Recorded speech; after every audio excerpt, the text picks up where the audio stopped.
ওকে, তো টিউটোরিয়ালের গত পর্ব পর্যন্ত আমরা আমাদের লগ ইন পার্টটা কমপ্লিট করে রাখতে পারছিলাম। তো যদি দেখি আমরা এখান থেকে আমাদের এই যে আমাদের ওয়েবসাইটে আমরা যদি লগ ইন করতে চাই, তখন আমাদের কি করতে হবে? আমাদের ইমেলটা দিতে হবে। সরি, আমি এখান থেকে ইমেলটা কপি করে নিচ্ছি। ইমেলটাকে দিতে হবে আর আমাদের পাসওয়ার্ডটাকে দিতে হবে। ঠিক আছে, 1 2 3। আর আমি এখান থেকে লগ ইন দিচ্ছি, দেওয়ার পরে আমাদের এই যে সাকসেসফুলি লগ ইনটা হয়েছে। হ্যাঁ, আচ্ছা, এইবার একটা জিনিস করতে হবে, আমাদের লগ আউট পোর্শনটা করতে হবে। যেমন আমাদের এখানে অনেকগুলো জিনিস আছে যেগুলোর ভিতরে আমি শুধু ভিউ প্রোফাইলটা রাখতে পারি। যদি প্রোফাইল নিয়ে কখনো কাজ করি তাহলে এখানে ভিউ প্রোফাইলটা রাখবো, আর যদি না করি তাহলে রাখবো না। তা আপাতত রাখতেছি, যদি কাজ করতে ইচ্ছা হয় তাহলে করবো, সমস্যা নাই। নর্মাল একটা জিনিস আসলে আপনারা করতে পারবেন। তো এখানে 3টা জিনিস, এই মাই ওয়ালেট সেটিং, এইগুলো আমি উঠাই দিব। আর লগ আউট পোর্শনটা তো অবশ্যই করবো, করার পরে আরেকটা জিনিস চেক করতে হবে। যেমন আমরা এখানে লগ ইন করার পরে আমরা যদি ইন্ডেক্স পেজে আসি এবং আমরা যদি লগ ইন ডট পিএইচপি তে চলে যাই, তাহলে আমাদের কিন্তু লগ ইন ডট পিএইচপি তে নিয়ে আসতেছে। আবার যদি আমরা ইন্ডেক্স ডট পিএইচপি তে আসি, তাও নিয়ে আসতেছে, অর্থাৎ লগ ইন ছাড়া আমরা যে কোনো জায়গায় যেতে পারতেছি। এই জিনিসগুলো আমাদের বন্ধ করতে হবে, তাই তো? আচ্ছা, ঠিক আছে, তাহলে আমরা আগে যেটা করি সেটা হচ্ছে আমরা সাইন আউট অপশনটা করে ফেলি। ওকে, তো আমরা যেটা করব সেটা হচ্ছে আমাদের এই যে আমাদের অ্যাডমিনের আইনসি ফোল্ডারে হেডারের ভিতরে জিনিসটা আছে। হ্যাঁ, তো এইখানে আমাদের এই যে সাইন আউট অপশনটা আছে। তো এইখানে আর বাকি যে জিনিসগুলো আছে, যেমন আমাদের এই যে এই থেকে শুরু করে নিয়ে আমাদের এই স্প্যান পর্যন্ত আমরা উঠাই দিলাম। ঠিক আছে, উঠাই দিয়ে জাস্ট আমরা মাই প্রোফাইল আর আমাদের সাইন আউট অপশনটাকে রেখে দিলাম। আর দেওয়ার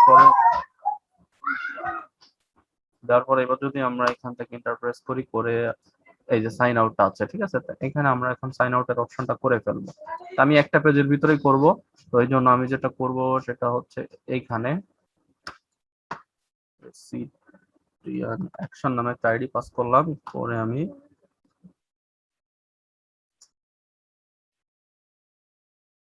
অ্যাকশন নামে আইডি পাস করার পরে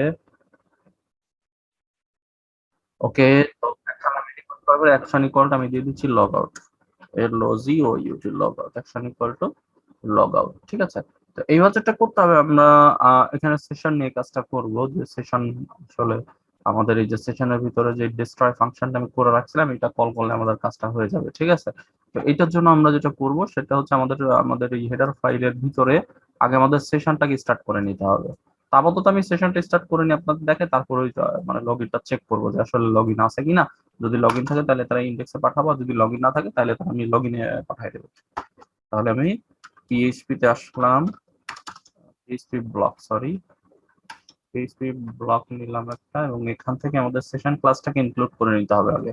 তাহলে আমি ইনক্লুড ওয়ান্স, এবং এখান থেকে dot dot slash LIB slash ACSS session dot PHP ফাইলটাকে আমি ইনক্লুড করে নিলাম। এন্ড দেন যেটা করতে হবে, এখান থেকে আমরা সেশনটাকে স্টার্ট করে নিই। ACSS end session INIT init, session init, অর্থাৎ স্টার্ট করে নিলাম আমরা সেশনটাকে। এইবার যেটা করব সেটা হচ্ছে আমরা আমাদের লগ আউট পোর্শনটা করি। আর আমাদের লগ আউট নিচে আছে মেবি, আচ্ছা, এই যে সাইন আউট, এই যে সাইন আউটটা আছে। এখানে আমাদের যে আইডিটা আমরা পাঠাইছি অ্যাকশন নামে, আইডিটাকে আমাদের ধরতে হবে। তখন আমি যেটা করবো, এখানে একটা পিএইচপি ব্লক নিচ্ছি, PHP block if is set, যদি গেটের ভিতরে আইডিটা থাকে, অর্থাৎ অ্যাকশন কোনটা, এই যে অ্যাকশনটা।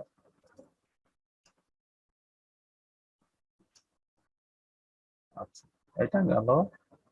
আর এবার যেটা করতে হবে, এন্ড সাইন দিতে হবে, অর্থাৎ and get action ID equal equal যদি নাল হয়, অর্থাৎ আইডিটা যদি না থাকে,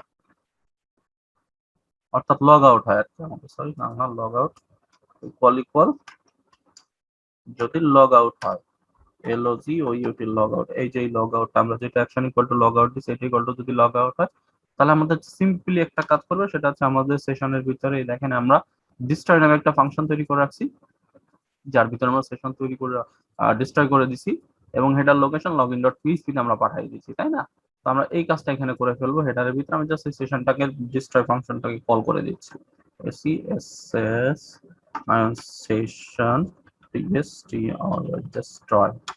ঠিক আছে, সেশন ডিস্ট্রয়, ডিস্ট্রয়টা করলাম, করার পর এবারে যদি আমরা এখান থেকে এসে চেক করি, দেখি আসলে কি হয়। আচ্ছা, এখানে সাইন আউটটা হয়নি। আচ্ছা, এখানে একটা এরর দিচ্ছে, warning can not modify header information, header already seen by output আচ্ছা, এখানে হেডারটা অলরেডি সেন্ড এমন একটা দেখাচ্ছে। তো এখানে এই এররটা ঠেকানোর জন্য আমাদের পিএইচপি একটা ফাংশন আছে, সেটা হচ্ছে আমি এখানে লিখে দিচ্ছি এই ইনক্লুড ফাংশনের উপরে, ঠিক আছে, ওবি ওবি স্টার্ট করে দিলাম।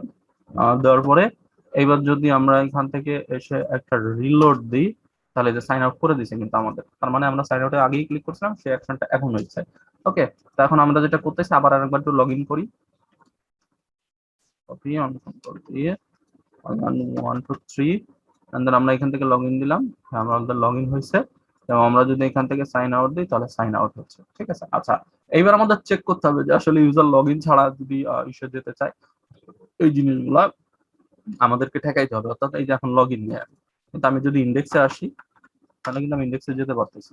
ঠিক আছে, আবার যদি আমি এখান থেকে মানে লগ ইনে আসি, তাহলে লগ ইনে আমি যেতে পারবো। এই যে এই জিনিসগুলো এখন আমাদের ঠেকাইতে হবে। তাই এইটার জন্য আমরা কিন্তু সেশনের ভিতরে অলরেডি ফাংশন তৈরি করে রাখছি। যেমন আমরা কোথায়, এই যেখানে চেক সেশন করছি, চেক সেশনের ভিতরে করছি লগ ইন যদি ফলস হয় তাহলে আমাকে কোথায় পাঠাবে, লগ ইন ডট পিএইচপি তে পাঠিয়ে দেবে। ঠিক আছে, তো এখানে যেটা করতেছি, চেক সেশনটাকে আমি কপি করে নিচ্ছি, নিয়ে আমি হেডারের ভিতরে পেস্ট করে দিব আমাদের হেডার, অর্থাৎ হেডার। এখানে যদি লগ ইনটা যদি ফলস হয় তাহলে আমাদের কি করবে, আমাদেরকে লগ ইন ডট পিএইচপি তে পাঠিয়ে দিবে। ঠিক আছে, আমি কন্ট্রোল হিসেবে পেস্ট করে দিলাম। আচ্ছা, আরেকটা জিনিস করতে হবে, সেটা হচ্ছে আমরা সেশন চেকের ভিতরে আবার লগ ইন চেক করছি, অর্থাৎ লগ ইন যদি ট্রু হয় তাহলে আমাকে কোথায় পাঠাবে, ইন্ডেক্স ডট পিএইচপি তে।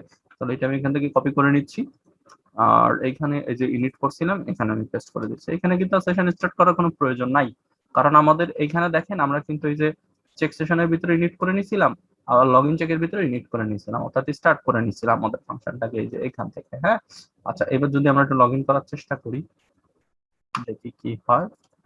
আচ্ছা, এখান থেকে আমি আমার ইমেলটাকে কপি করে নিয়ে আসতেছি, নিয়ে এসে control paste and then 1 2 3, then log in. কিন্তু আমাদের লগ ইন হয়নি, তার মানে আমরা হয় চেক সেশন আর লগ ইন চেকের ভিতরে কোনো একটা কিছু ভুল করছি। ঠিক আছে, আচ্ছা, public static function log in check, log in check, এবং এখান থেকে লগ ইন, এটা ঠিক আছে। Public static function check session self, আচ্ছা, এই যে লগ ইন বানানটা আমরা ভুল করছি। ঠিক আছে, তো এই লগ ইন বানানটা আমাদের ঠিক করতে হবে, নাহলে কিন্তু কাজটা করবে না। ঠিক আছে, আচ্ছা, এবার আমরা যদি দিই সাকসেসফুলি হওয়া উচিত। আমরা যদি লগ ইন দিই, আমরা এখান থেকে কপি করে নিচ্ছি, control B and then 1 2 3, then log in যদি আসি, হ্যাঁ সাকসেসফুলি লগ ইন হয়েছে। এখন আমরা যদি এখান থেকে লগ ইন ডট পিএইচপি তে যাওয়ার চেষ্টা করি, যেতে দিচ্ছে না। ঠিক আছে, আচ্ছা, এরপরে যদি আমরা সাইন আউটে ক্লিক করি এবং এখান থেকে যদি ইন্ডেক্স ডট পিএইচপি তে আসার চেষ্টা করি, না, আমাদেরকে যেতে দিচ্ছে না।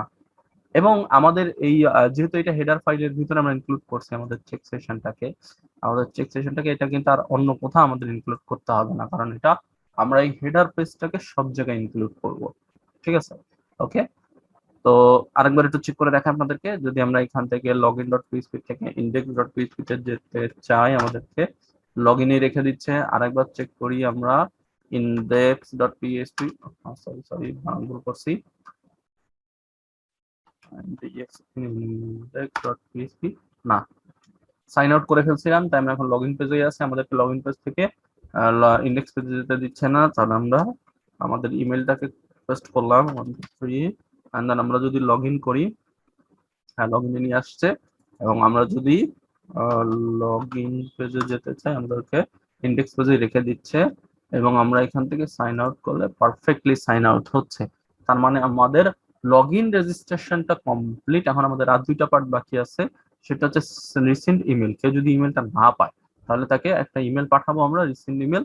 আর আরেকটা যেটা করবো সেটা হচ্ছে ফরগেট পাসওয়ার্ড, আগে এটা করি, তারপর আমি ফরগেট পাসওয়ার্ডটা করে ফেলবো। ওকে, তো দেখা হচ্ছে পরবর্তী পর্বে রিসেন্ট ইমেল নিয়ে।